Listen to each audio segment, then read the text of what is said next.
It's a pearler. This one much closer in, and looked as though it was the other one, and yet it seemed to move away off the pitch. Magnificent delivery. Really got him playing, curved into him, straightened, missing the lob.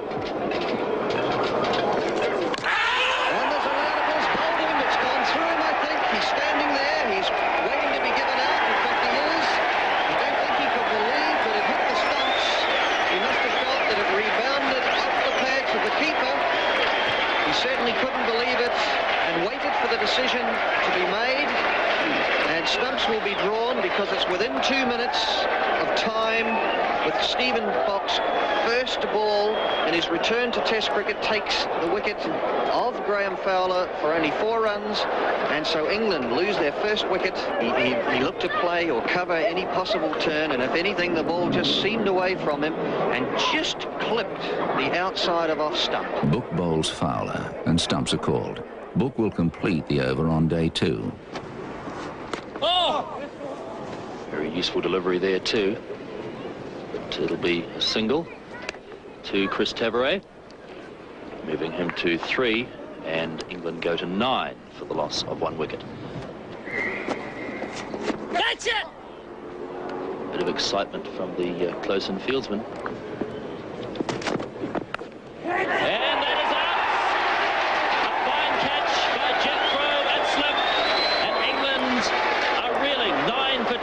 Chris Taveray out for 3. Oh, that's a marvellous delivery from Hadley, pitching, cutting away. Taveray not moving his feet at all, edges it, and Jeff Crow takes a nice catch, first slip position. Short, and that one is punished by David Gow, but the outfield is pretty slow. Bruce Edgar moving quickly, and he restricts the scoring to just 1 run. Some sharp fielding by Bruce Edgar. David Gow is 2, and England at last have got to double figures. They're 10 for the loss of 2. Oh, a confident appeal for an LBW. That must be out. David Gow didn't play a shot. And England are in all sorts of strife. 10 for the loss of 3. Richard Hadley has claimed his 2nd wicket of the day.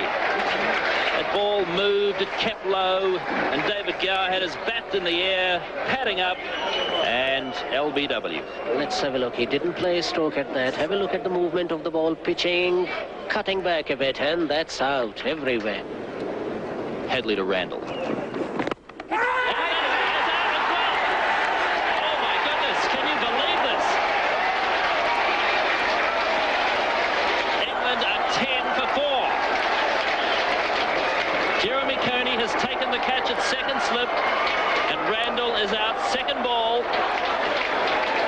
Richard Hadley's got 3 wickets. Well, watch the outswinger from the champion medium-fast bowler Hadley. Well up to the batsman, turning away. Randall coming forward, outside edge. And Jeremy Coney was there, 2nd slip, waiting for it. And New Zealand now, absolutely on top. So, sensational stuff at Lancaster Park. 20 minutes play. England have lost a further 3 wickets today. They're 10 for 4. And the new batsman is Ian Botham.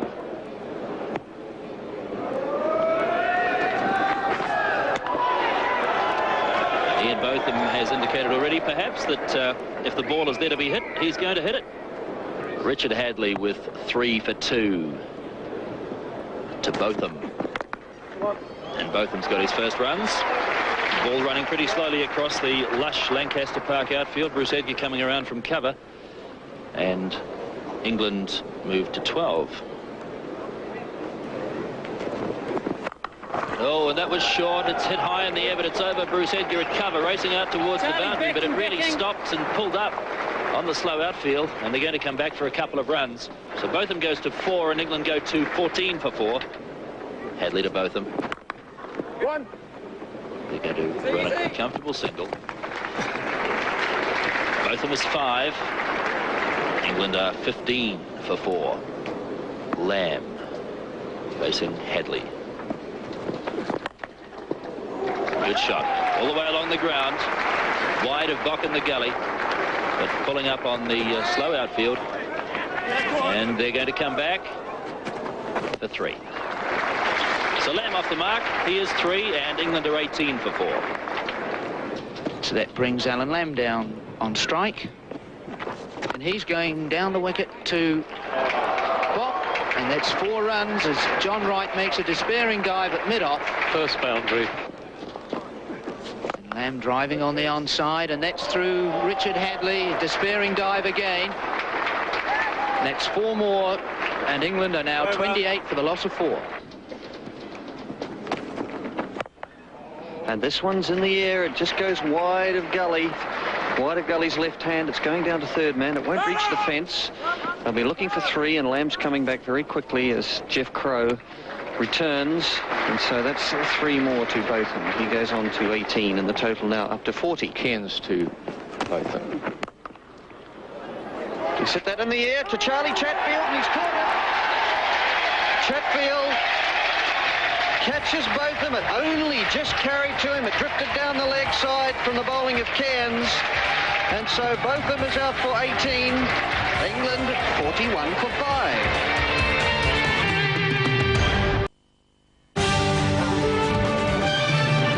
Chatfield to Lamb.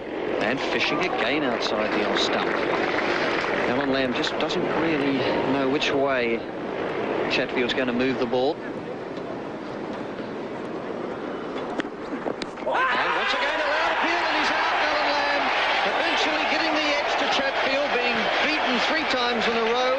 And so now England are 41 for 6. Lamb 11.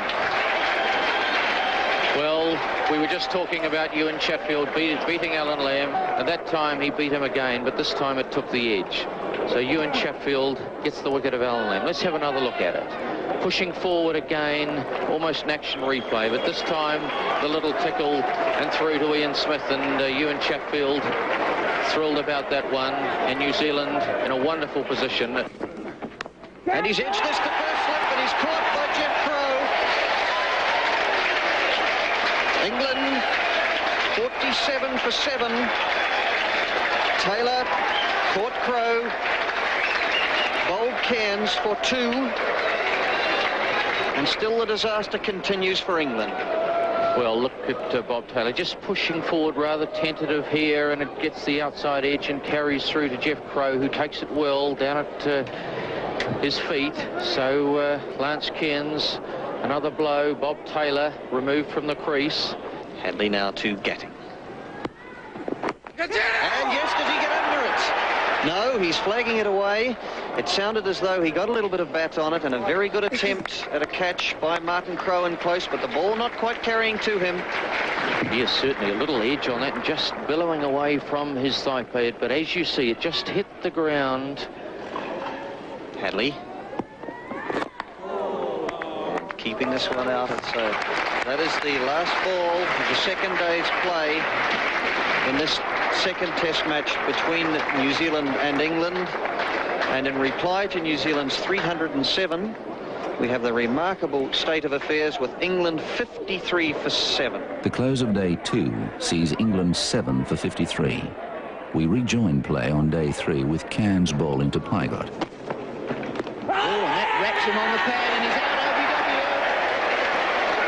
Slower delivery from Lance Cairns, and Pygott is out for 4, and that's the 8th English wicket to fall, and the score's 58. Tony Pygott seemed to be deceived by the pace of this delivery from Lance Cairns. It was his slower ball, his leg spinner, in fact, and it hovered in the air. And Tony Pygott seemed to be waiting for it to arrive. It never quite arrived, and when it did, he misjudged it completely. He was struck on the pad in front of his wickets, and umpire Fred Goodall judged him LBW. So Willis on strike to Hadley. And that goes straight across the face of Willis's bat. Good ball from Chatfield. There's one that moved off the seam. Chatfield to Willis now. Oh, that's knocked the middle stump out. Let's have a look at this delivery from Chatfield. In line with the stumps, Bob Willis playing inside the line of the ball and losing his middle stump. 72 for 9, Chatfield to Cowans. Oh, that was a chance, which has gone through the slip and gully cordon and down to the fence for 4. Chatfield. Oh, that's right over the top. They're asking for caught behind. Did he get an inside edge on it? But certainly it went very close to the stumps, right over the top. A good delivery from Ewan Chatfield. He's edged this down to third man. That'll be 4 runs because it went in the air far enough to be able to kick on even on the slow outfield. And so England, they go on to 82 and getting on to 19. And he's edged it and he's caught by Coney at second slip. Just moving away nicely to his right. That's a good cop by Coney. And so England are all out for 82. Norman Cowans, the last man to go, caught Coney, bowled Chatfield 4. Let's have another look at it. Just on that niggling length again by Ewan Chatfield and sparring at it to Norman Cowans, and it went low and fast to Coney's right. And he dived across and took it, and he's excited about that one, as well he might be. This gives New Zealand the opportunity to enforce the follow-on. England are dismissed for 82, a deficit of 225. After Book captured the initial breakthrough, Hadley, Cairns and Chatfield take 3 wickets each. Coney has no hesitation in enforcing the follow-on. Hadley to Tabaret. And that's an appeal for a catch behind, and Tabaret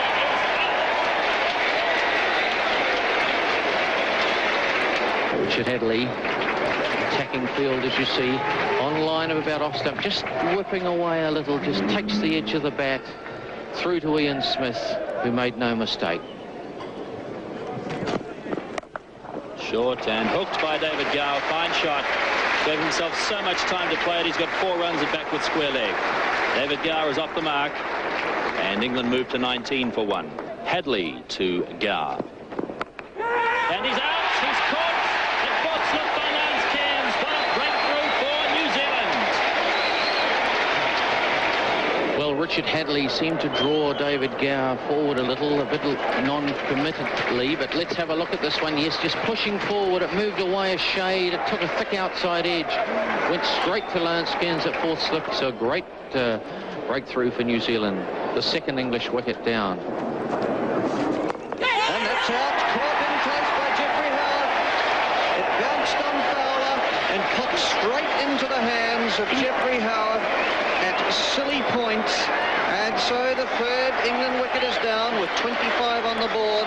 Fowler having batted for 61 deliveries for his 10 runs. Bowling over the wicket. Nicely flighted delivery. Spinning in a bit, stopping, and that's the result. Stretching forward. And well taken by New Zealand captain Jeffrey Howard. Oh, what a good line this time. Much closer to Gatting, but it turned, it straightened and bounced a little. It ended up going out on the offside. This one wide to Gatting. He's entered the slip. He's out caught the slip by Howard.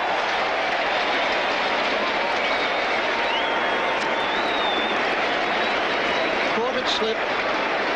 Michael Gatting. And so he is removed from the crease for a duck. That's good bowling by Bock. Watch the flight. Encourages Gatting to drive. The ball is in there. Outside edge. He could be out. He is caught in close. A fine catch here. A magnificent anticipation by Crow. Both of them goes very first ball. England 31 for 5. Watch the flight. Beautifully flighted.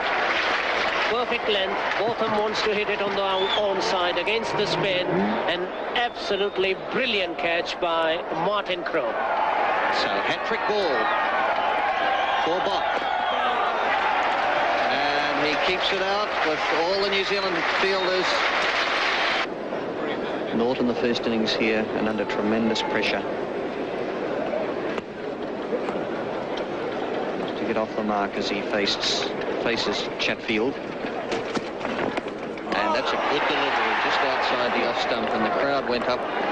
Chatfield to Lamb. And that's into the shot, and a brilliant catch by Jeremy He's caught Jeremy Coney at second slip off the bowling of Ewan Chatfield on the first ball after drink. Lamb just pushing forward. There's the edge, and it flew low and hard to Coney, and he dived to his left and held the ball aloft. The 6th English wicket down, 33 runs on the board. What a great catch. Fine bowling by Ewan Chatfield. Box to Taylor. And Taylor's coming down a wicket, hits it in the air. That's 4 over the top of mid-on. Just to run through the England card for you in the second innings, it makes dismal reading. Tabarot 6, Gower 8, Fowler 10, Gatting no score, both of them no score.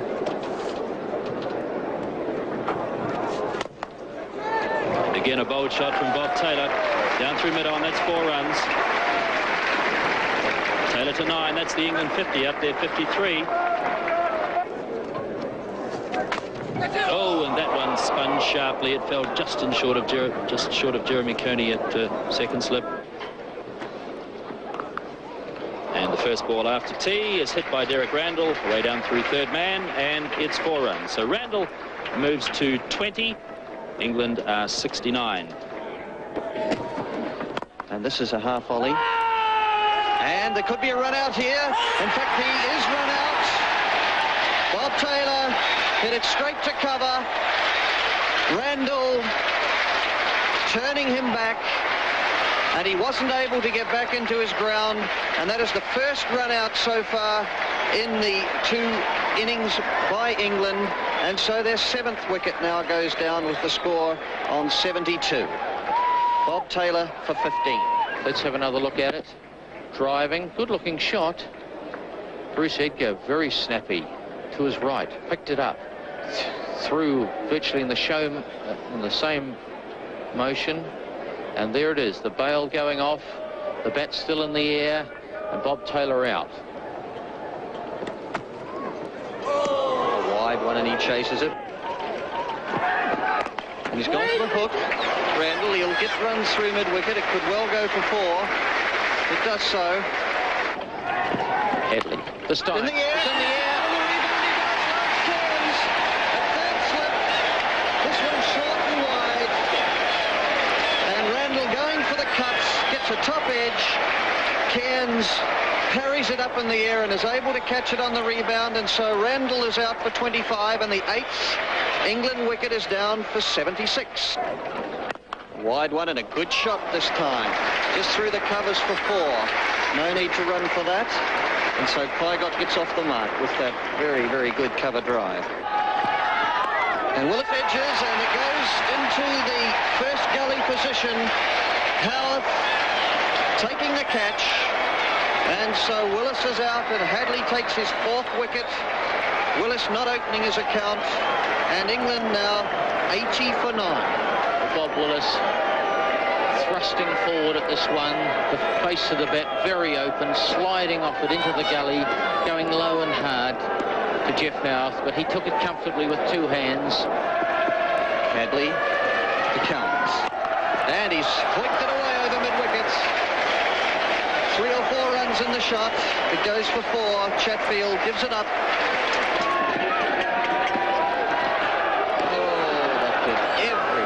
Knocked them all 3 out of the ground.